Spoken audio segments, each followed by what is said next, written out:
গতকালকের বেশ কিছু ফটো তোমাদের সাথে শেয়ার করব বলে সেটা শেয়ার করতে ভুলে গিয়েছিলাম। আসলে দাঁতে ব্যথা করছিল আর সবটাই গুলিয়ে গেছিলো। তো পূজার সাথে বেশ কয়েকটা ছবি তোলা হয়েছে। আমার ছেলে, মিঠাই, আমি, পূজা চারজনে কয়েকটা ছবি তোলা হয়েছে। আর আমি তখন ফোন করছিলাম, তো পূজা বললো দাঁড়া একটা ছবি তুলে দিই। হঠাৎ করেই এই ছবিটা তোলা হয়েছিল। শিল্পার সাথে দেখা হলো, ওর সাথেও ছবি তোলা হয়েছে।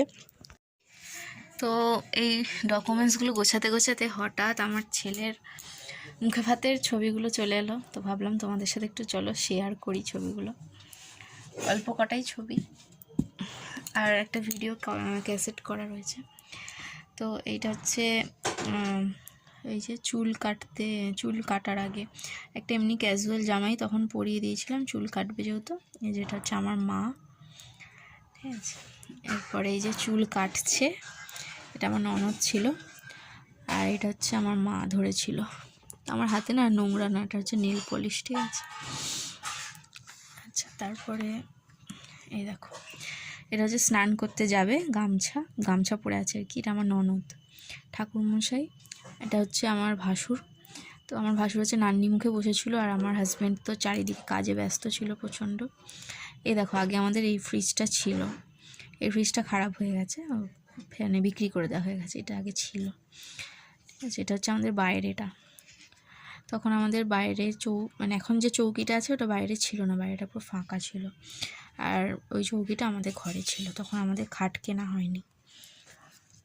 মানে এই যে স্টিলের খাটটা দেখছো, এটা তখন কেনা হয়নি আমাদের।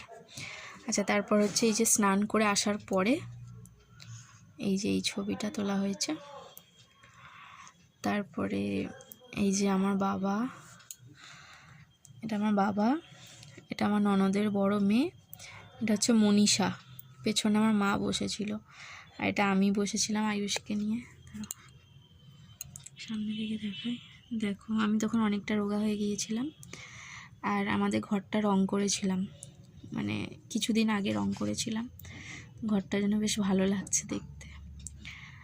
তো সেই লাস্ট রং করেছি, তারপর আর করিনি। আচ্ছা, তারপর এই যে এটা হচ্ছে নানি মুখের সময় ছেলেকে বসতে হয়, তখন হচ্ছে এই যে চন্দন টন্দন পরিয়ে দিয়েছিলাম, বরের সাজ করে দিয়েছিলাম। টোপর পরতে হয়, টোপর পরিয়েছিলাম, ধুতি পাঞ্জাবি, একটা গলায় মালা, তো এগুলো করেছিলাম। আর আমিও তখন এই যে প্রথমে এই শাড়িটা পরেছিলাম সকালের দিকে, তখন লোকজন ছিল না, তো এমনি তাঁতের একটা শাড়ি পরেছিলাম। তারপরে আমি এই শাড়িটা পরে রেডি হয়ে এলাম। আমি মনীষাদের বাড়ি থেকে রেডি হয়েছিলাম, বাড়িতে অনেক লোকজন ছিল। আর বেশিক্ষণ সময় নিয়েও রেডি হয়নি, খুব তাড়াতাড়ির মধ্যে রেডি হয়ে গিয়েছিলাম, কেননা অনেক কাজ থাকে, বুঝতেই পারছো। আচ্ছা, এটা হচ্ছে আশীর্বাদ করার সময়, যেমন ছেলেকে বসানো হয়েছে। আমার মা, এটা হচ্ছে প্রদীপ দিয়ার বাবা। আর এটা হচ্ছে বলুন আমার ননদের ছোট মেয়েটা। এটা তো ওর বয়স আমার ছেলের বয়স সমবয়সী, ও আমার ছেলের থেকে 2.5 মাসের বড় আর কি, ঠিক আছে। তারপরে এই যে আশীর্বাদ, আমি আশীর্বাদ করে টাকা দিচ্ছিলাম হাতে, ওইটা। তো আমি আশীর্বাদ করেই চলে গিয়েছিলাম, কারণ আমাকে থাকতে নেই, আমাকে আর বাকি ভাত খাওয়াটা দেখতে নেই, ওই জন্য আমি চলে গেছিলাম। এটা আমার ননদ আশীর্বাদ করছিল মাথায় হাত দিয়ে। আচ্ছা, এটা আমার বাপি খাইয়ে দিচ্ছিল আমার ছেলেকে তখন। মানে মামাদের খাওয়াতে হয়, তো আমার কোনো ভাই দাদা নেই, ওই জন্য আমার বাবা খাইয়েছিল ভাত। এই যে পাশে যে বাচ্চাটা দাঁড়িয়ে আছে, ওটা হচ্ছে আমার একটা জায়ের মেয়ে। আচ্ছা, এটা হচ্ছে আমাদের বাইরে একটা স্টেজ মতো করা হয়েছিল, আমাদের মাঠে প্যান্ডেল করে একটা স্টেজ মতো করা হয়েছিল। তো তাতে যে চেয়ার ছিল, চেয়ারে আয়ুষকে বসানো হয়েছিল, বসিয়ে এই ছবিটা তোলা হয়েছিল। তারপর আবার ড্রেস চেঞ্জ করে এই ড্রেসটা পরানো হয়েছিল। মানে এই ড্রেসটা আবার যখন ভাত খেতে বসবে, মামার বাড়ি থেকে একটা জামা দেবে, সেইটা পরে খেতে হয়, তো ওই জন্য এই জামাটা। কতবার যে ড্রেস চেঞ্জ হয়েছে। তারপর আবার যখন এখানে আমাদের যে স্টেজ করা হয়েছিল, ওখানে নিয়ে আসার সময় আবার এই ড্রেসটা পরানো হয়েছিল, সাদা রঙের কী ড্রেস বলে এটাকে, এর সাথে সাদা জুতো পরানো হয়েছিল একটা। এই জুতোটা হচ্ছে লাইট জ্বলা জুতো, তখন খুব উঠেছিল, এখনও চলছে, বাট তখন প্রথম খুব উঠেছিল এই জুতোগুলো। তো ওর বাবা এই জুতোটা বোম্বে থেকে নিয়ে এসে দিয়েছিল তখন। তো এই যে আমি আমার সাথে তোলা একটা ছবি। তারপরে আমার বোন, এই যে চেয়ার মতন ছিল, আমার বোন, আর এটা হচ্ছে আমার দিদির মেয়ে, দেখো আমার বোন তখন কত ছোট ছিল, দিদির মেয়েকেও কত বাচ্চা লাগছে। এটা আমার দুটো যা হয়, আমার বরের পিস্তুত দাদার বউ, দুটো বউ। এটা হচ্ছে মেজদার বউ, এটা ছোটদার বউ। আচ্ছা, আর এই একটা ফটো রয়েছে, এটা হচ্ছে এই খাওয়া দাওয়ার সময় যে এই যে আমাদের মেনু খুব সিম্পল হয়েছিল, ভাত, শুক্তো, ডাল হয়েছিল মনে হয়, ডাল, বেগুনি আর ঝুরি আলু ভাজা, মাছ হয়নি, মাংস হয়েছিল, চিকেন, আর চাটনি, পাঁপড়, রসগোল্লা হয়েছিল, আর হচ্ছে কি তোমার আইসক্রিম, আর পান তো হয়নি, ও জোয়ান টোয়ান হয়েছিল বোধহয়, ওটা মনে পড়ছে না, জোয়ান বা পান মশলা কিছু একটা হয়েছিল। তো সারাদিন ওর বাবাকে নিয়ে একটাও ফটো তুলতে পারিনি, ওর বাবা এত ব্যস্ত ছিল। তো ওর বাবা সবার শেষে ওর বাবার সাথে আমার সাথে একটা ছবি তোলা হয়েছে ছেলেকে নিয়ে। এই ছবিটা ভীষণ বাজে এসছে, কেমন লাগছে, কিন্তু এরপরে এই ছবিটা খুব ভালো এসেছিলো। এইটা আমি আবার চেঞ্জ করে নিয়েছিলাম, তখন বিকেল হয়ে গেছিলো, তখন সবে শাড়িটা চেঞ্জ করেছি, বললো একটা ছবি তুলবো। তো আমার হাজব্যান্ডের সাথে কোনো ছবি ছিল না বলে তো আবার একটা ছবি তোলা হলো। এই যে এই শাড়িটা পরেছিলাম তখন লোকজন সব চলে গেছে, তখন এই ছবিটা আমার বেশ পছন্দের, বাট এইটাও একদম ভালো আসেনি, এটা বেশ পছন্দের। এই হচ্ছে লাস্ট ছবি, আর কোনো ছবি নেই। এইটা আমার শাশুড়ি মায়ের ঘরে তোলা এই ছবিটা। দেখো আয়ুষকে কত কিউট লাগছে, আমাদেরও কি বাচ্চা বাচ্চা লাগছে দুজনকে। এগুলো লাস্ট ছবি দেখালাম, ঠিক আছে, চলে এবার গুছিয়ে ফেলি।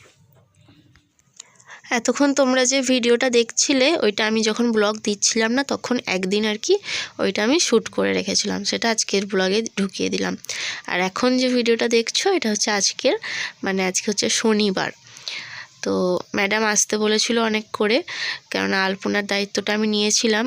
আলপনার স্ট্রাকচারটাও যদি আমি করে দিই ওরা তাহলে সবাই মিলে রং করে দিতে পারবে। তো অনেকজনকেই ম্যাডাম ওই জন্য ডেকেছিল যে সবাই মিলে না হলে তো জিনিসটা হবে না।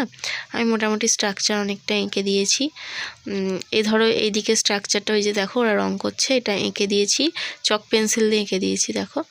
তো ওরা রং করছে, এরপর আমি অন্য জায়গায় গিয়ে আবার অন্য একটা ড্রয়িংটা করে দেবো আর কি।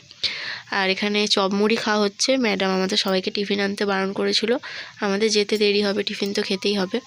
তো ম্যাডাম টিফিন আনতে বারণ করেছিল যে ম্যাডামই আমাদেরকে চপ মুড়ি কিনে খাওয়াবেন। তো যেই কারণে আর কি আমরা সবাই মিলে এই যে একসাথে খেতে বসেছি, ম্যাডামও আমাদের সাথেই খেতে বসেছেন। ওই যে পড়ায় ওটাতেই ভয়, পড়াতেই তো ওদের ভয়, না এটা তো দরকার, না তো আর ওদের ভয়টা পড়াতে। ম্যাডামকে না ভয় পেলে কি করে মানুষ হবে, মানুষ হয়ে গেলে এখন ম্যাডামদের ভয় পেলে অসুবিধা, যখন সব পুরো পুরো মুন্সিপালিটি বলে বড়দের ভয় পেত, এখন আবার ম্যাডামদের বন্ধুর মতো হতে বলছে।